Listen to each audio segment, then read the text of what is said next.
Okay, open and close.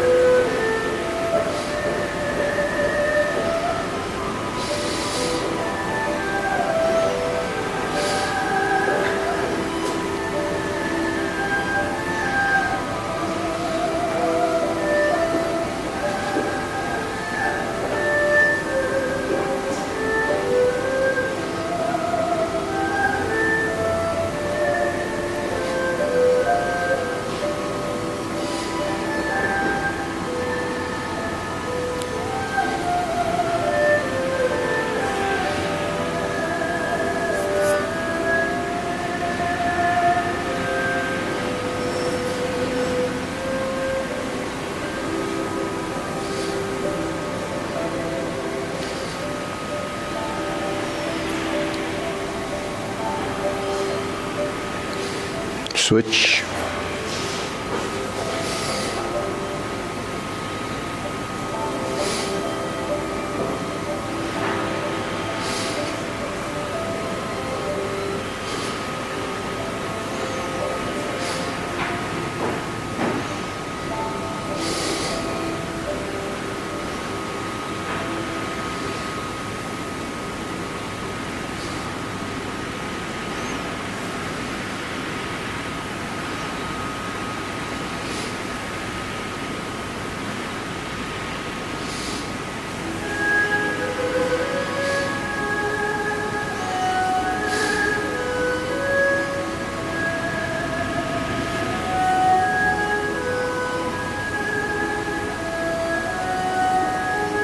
Okay, center, circular movements.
Okay, lower hoop.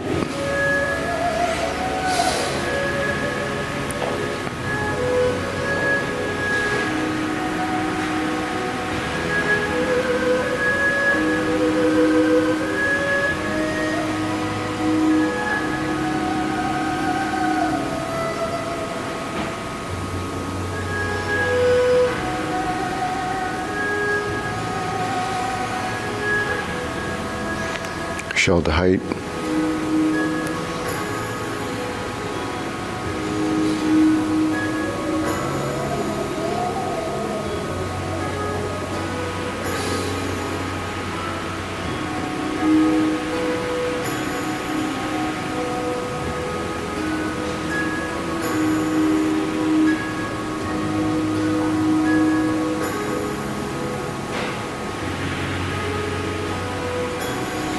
Elbows down.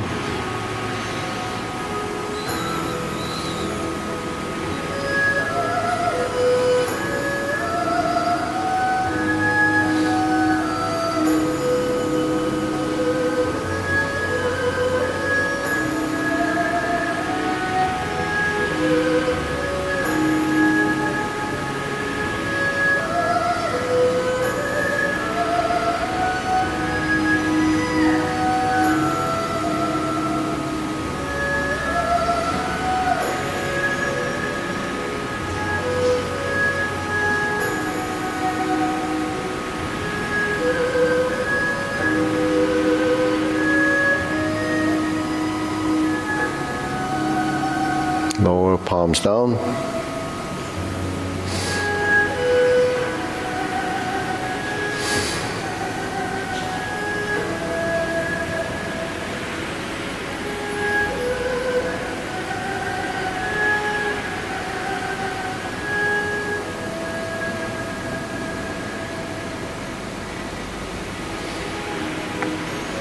Extend.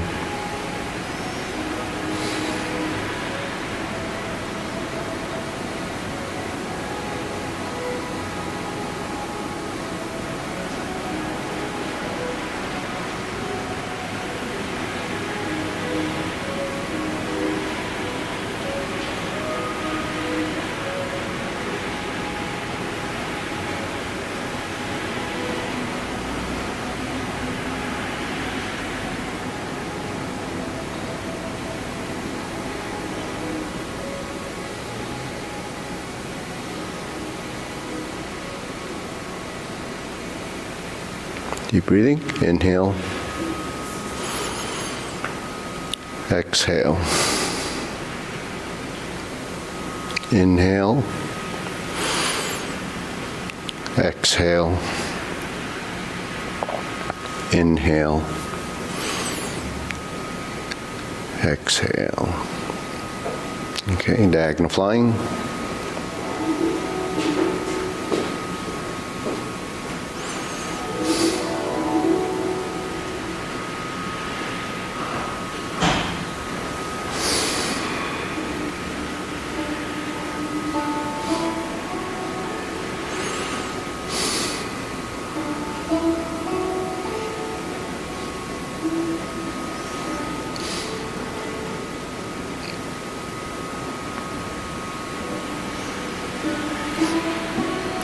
Switch.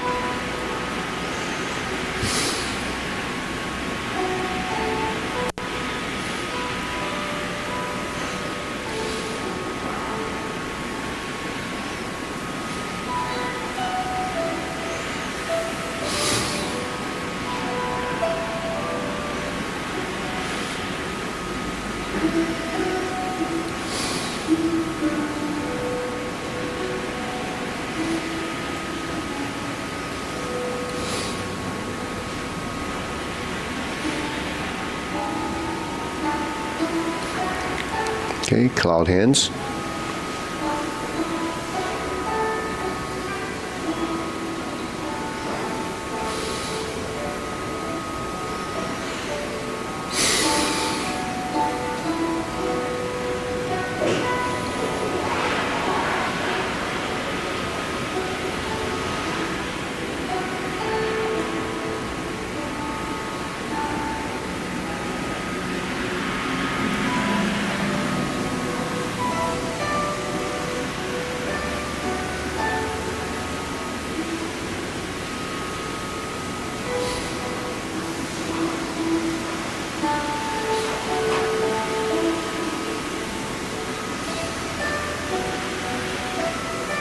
Okay, palms down. Lift up.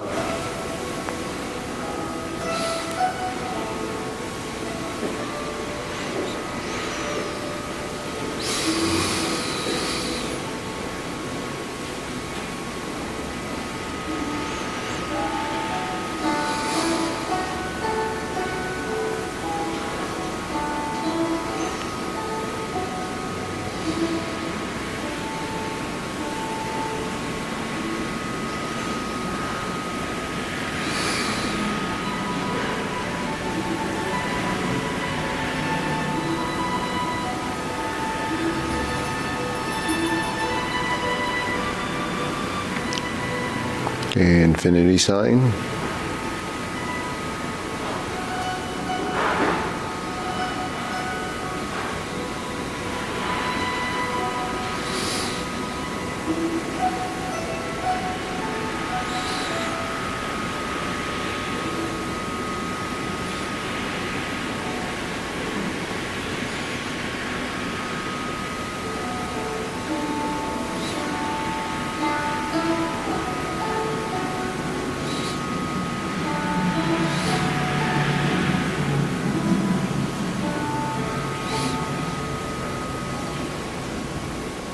Okay, form the fists.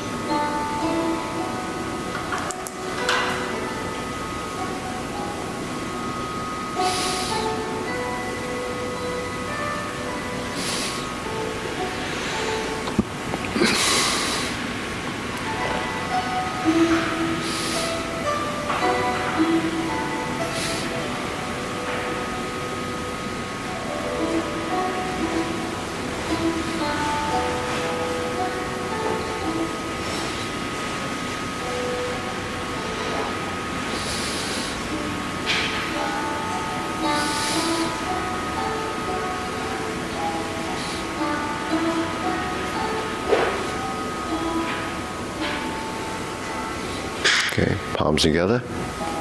Strum the lute.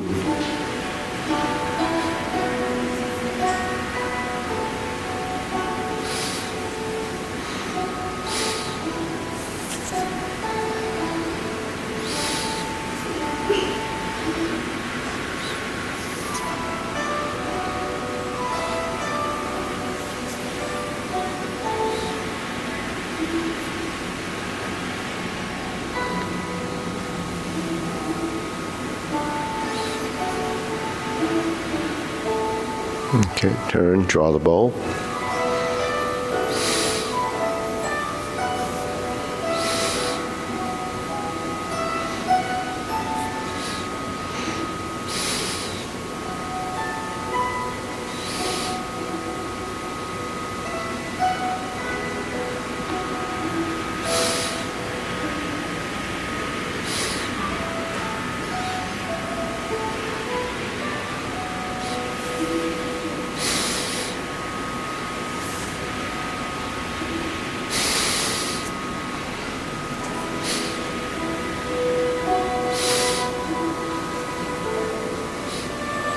Okay, bend to the back.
Okay, raise the hand.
Okay, palms down, deep breathing, inhale.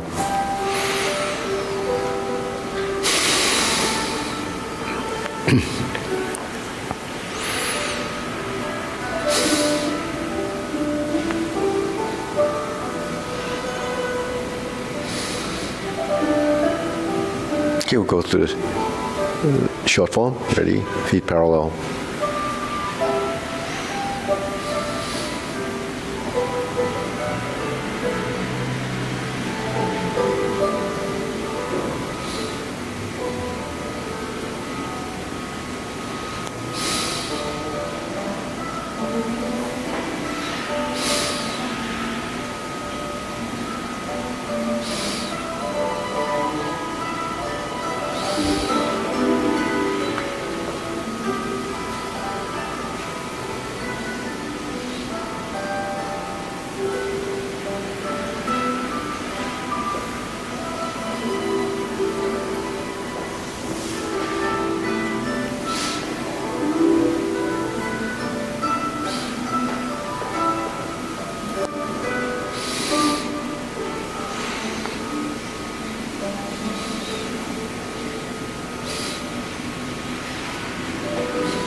Parry and punch.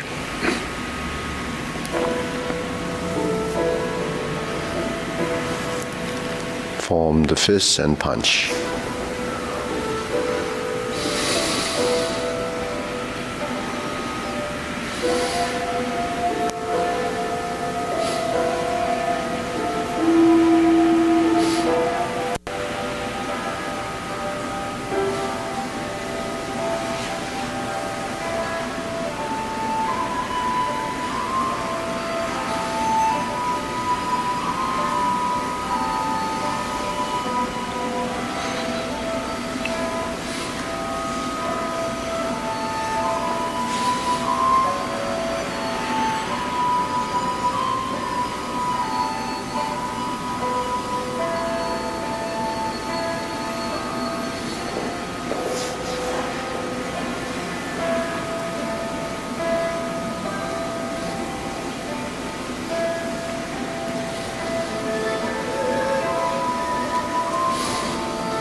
Okay, deep breathing. Inhale.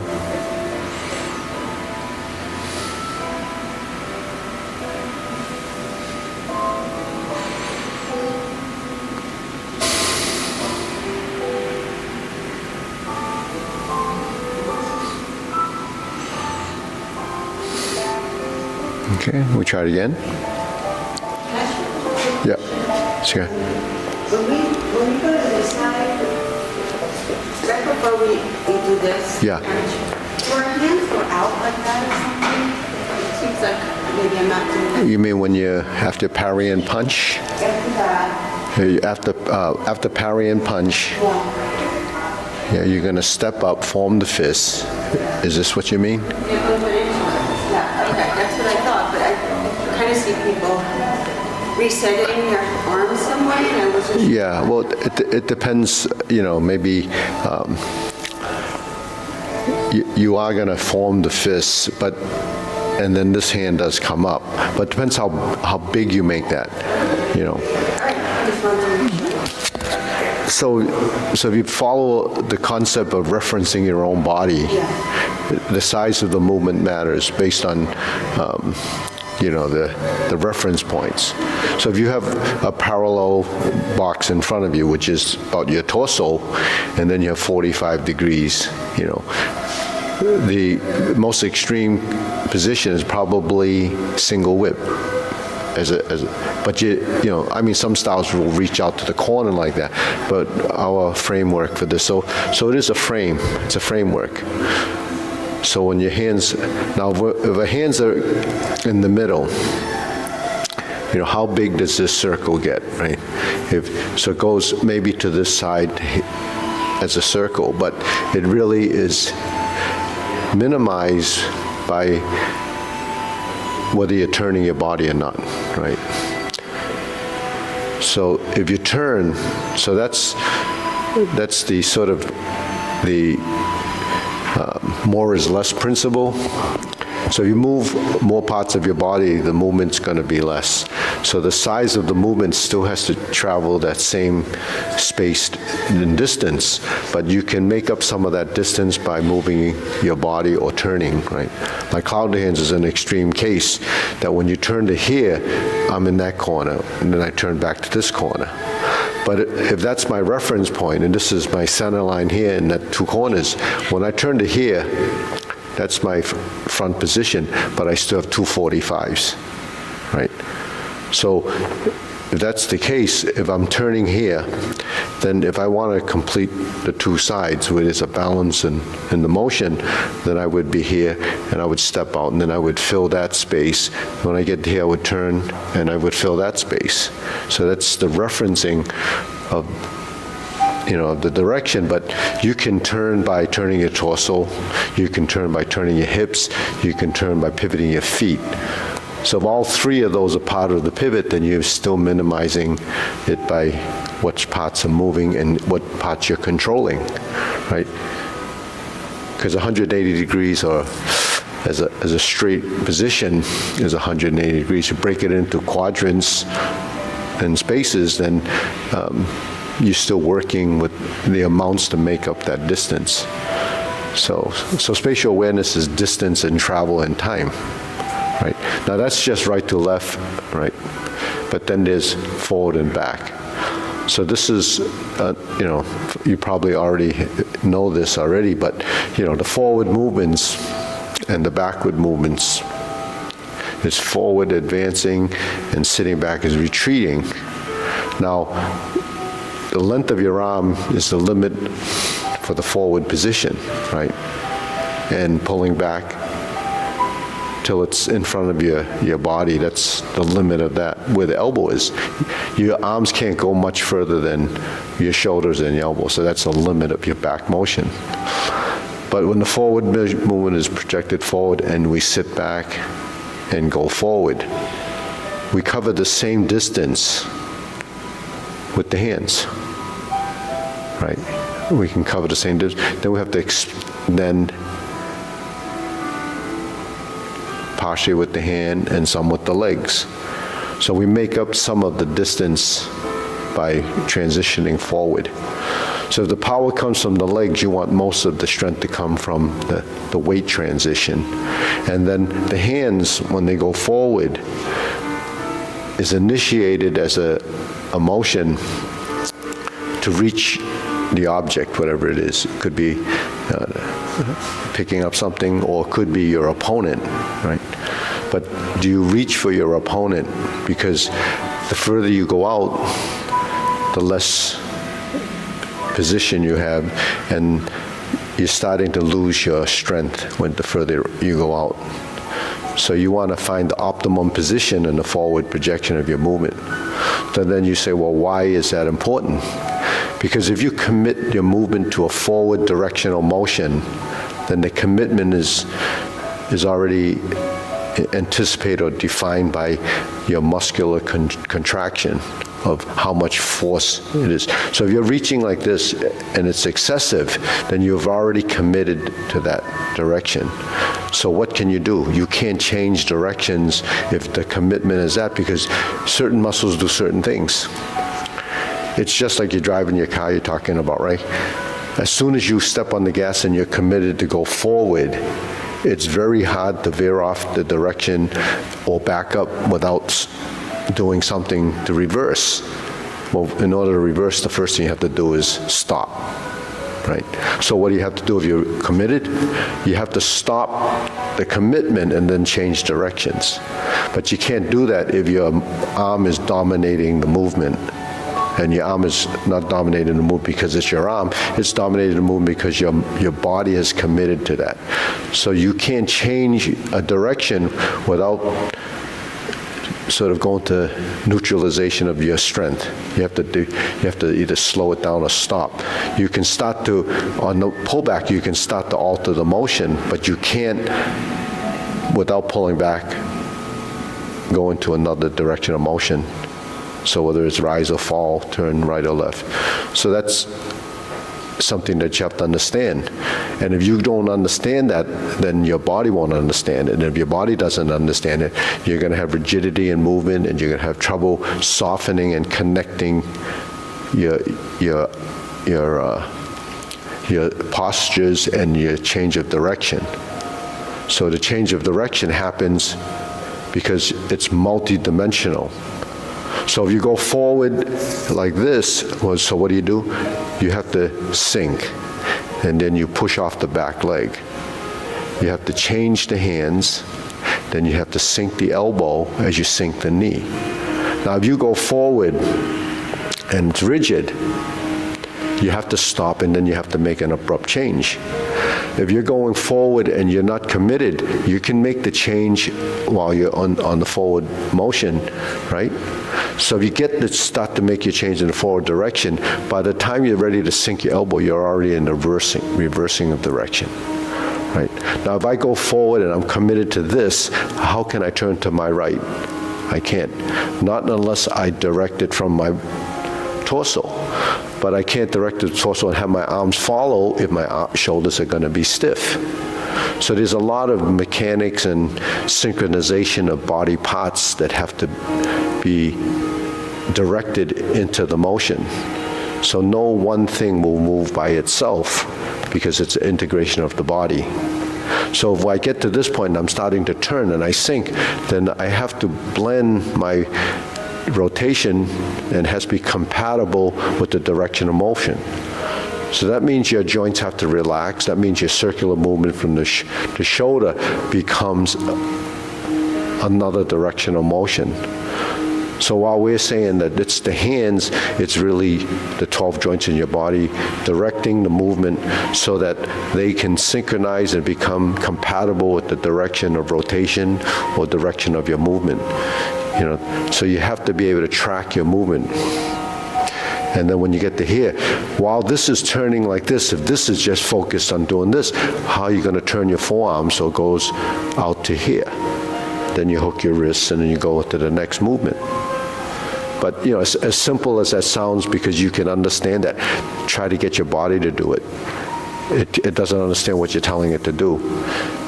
You know, with new people, and this is something I kind of discussed yesterday, when you're in a vertical position and then we go to horizontal elbow, one of the first things people do is this, horizontal elbow, horizontal position, right?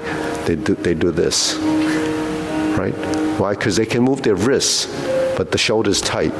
So the shoulders doesn't want to be part of the action. How are you going to do the movement to do this, right? So we do it, and it's simple, and you lift your elbow. So you relax the shoulder. So sink the elbow, relax the shoulder is this.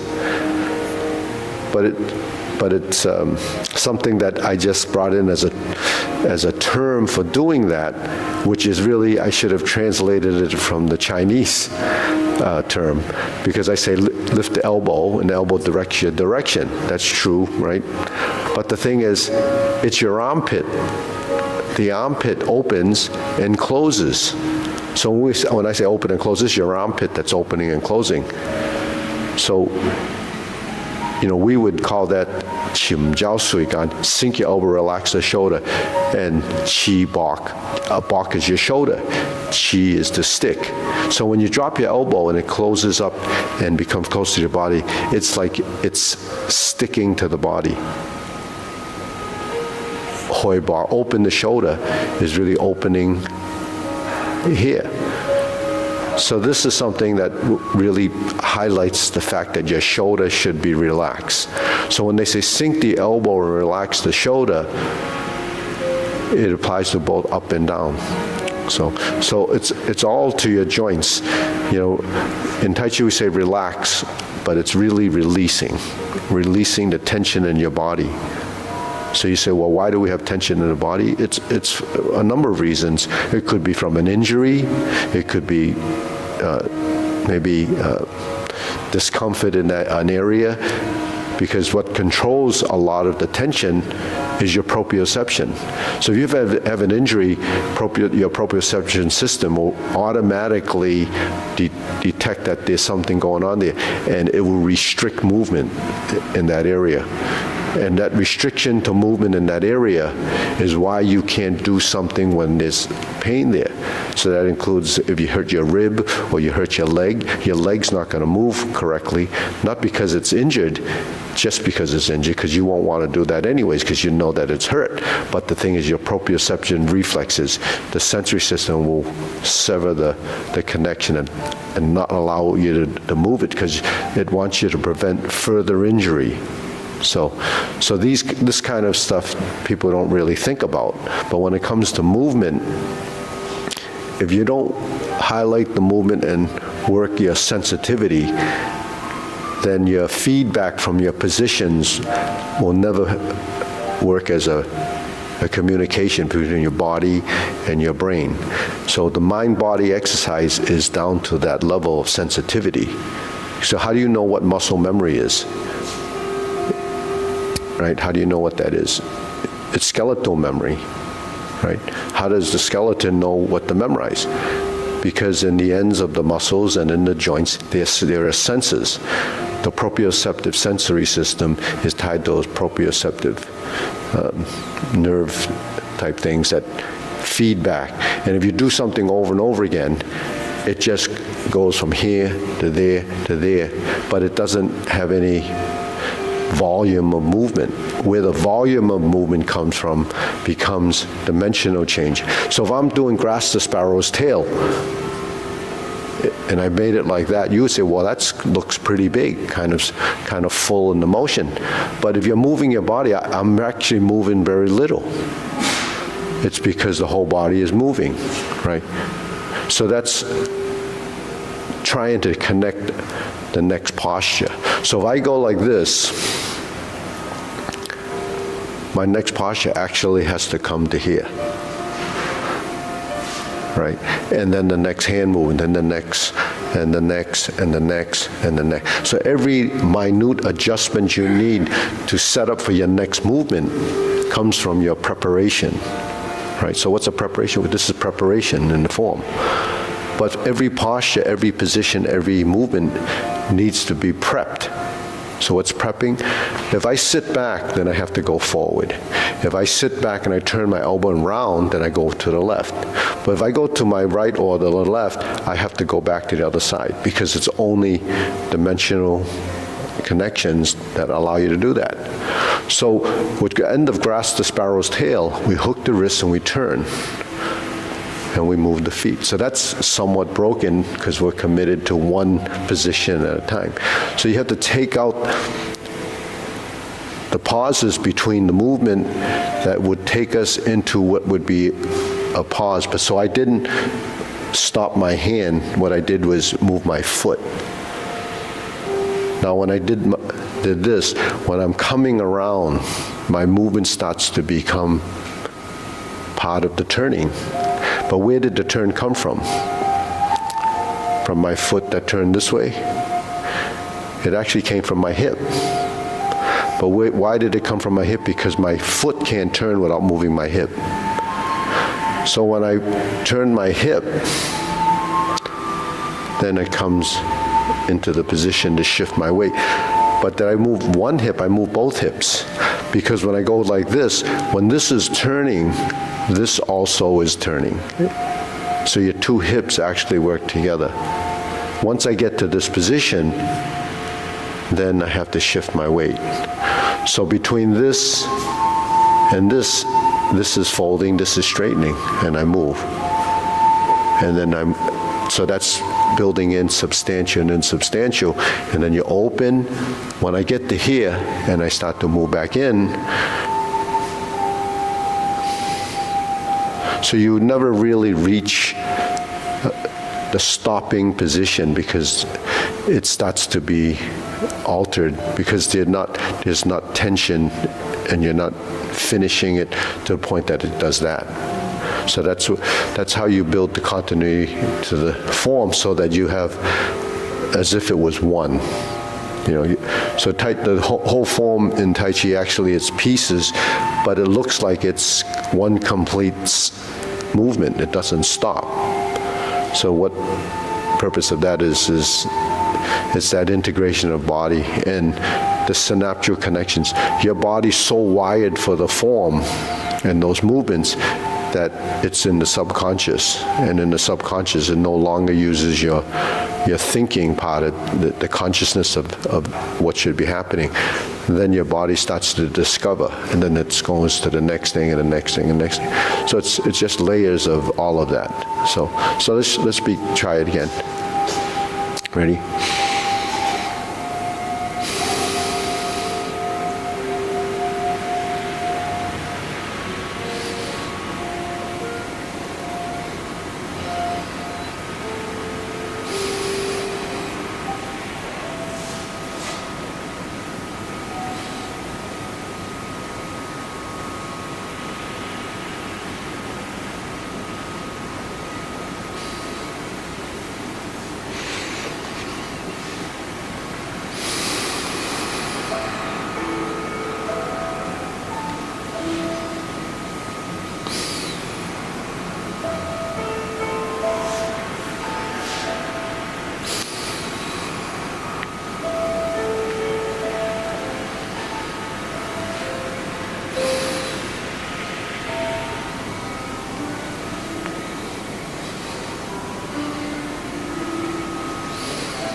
Oh, sorry. We're going to do the short form. I went into...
Okay, deep breathing.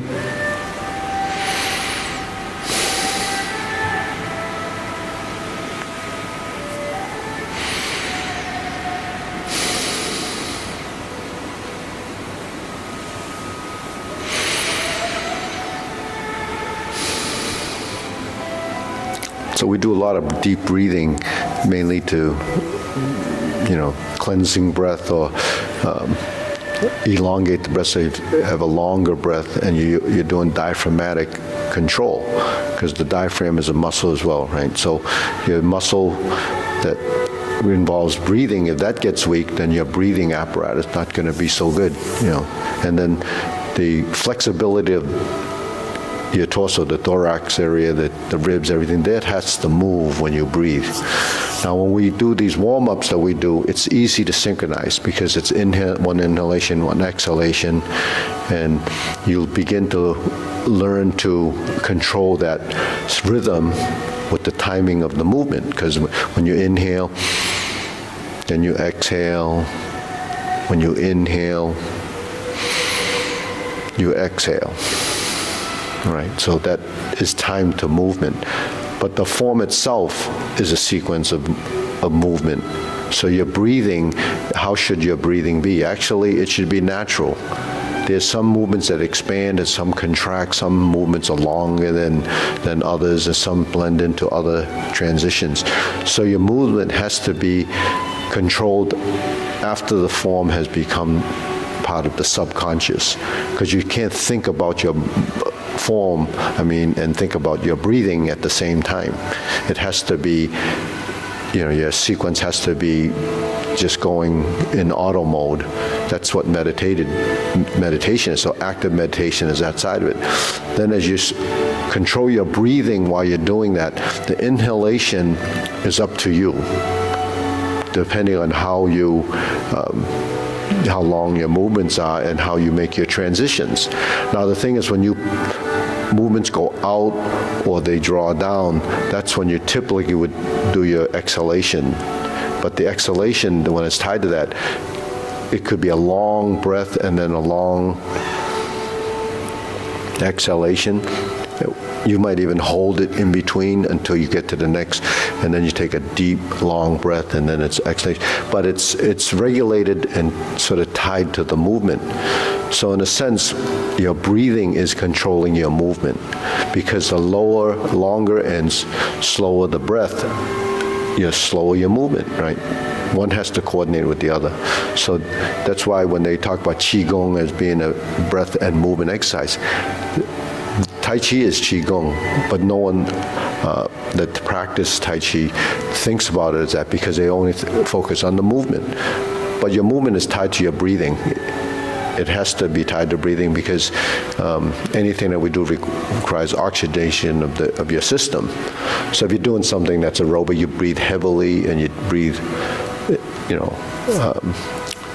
getting your heart rate to pump more oxygen and blood to your system, because your muscles are working so hard that you could go into an oxygen deficit if you don't get enough oxygen. You can faint, you can start to get dizzy, and you could, if you lose all the oxygen in your system, then you could start vomiting and stuff, because your system needs to have, oxygen to support all the musculature, digestive, everything is involved with that. So when we're doing Tai Chi, it's very gentle and soft, right?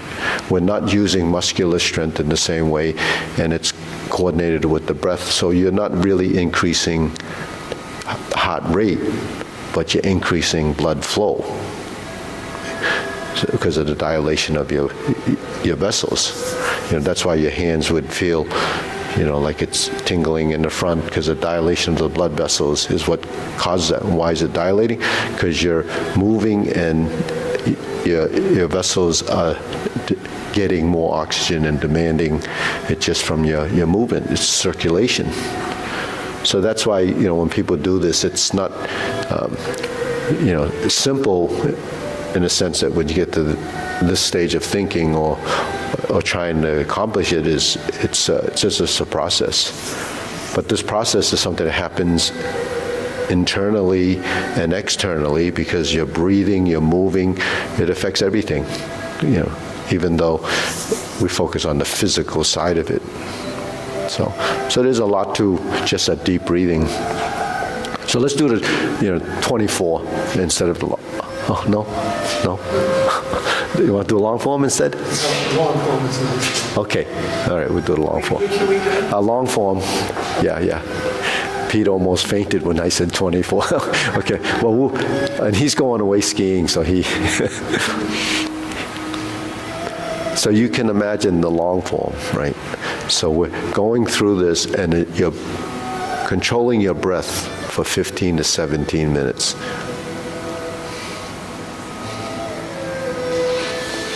You're clearing your mind because it doesn't take any thought.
Okay, deep breathing.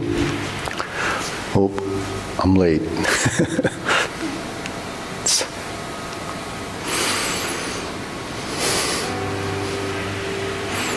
Okay, so that should be calming. Time to bow. Sorry. Okay, ready? Okay.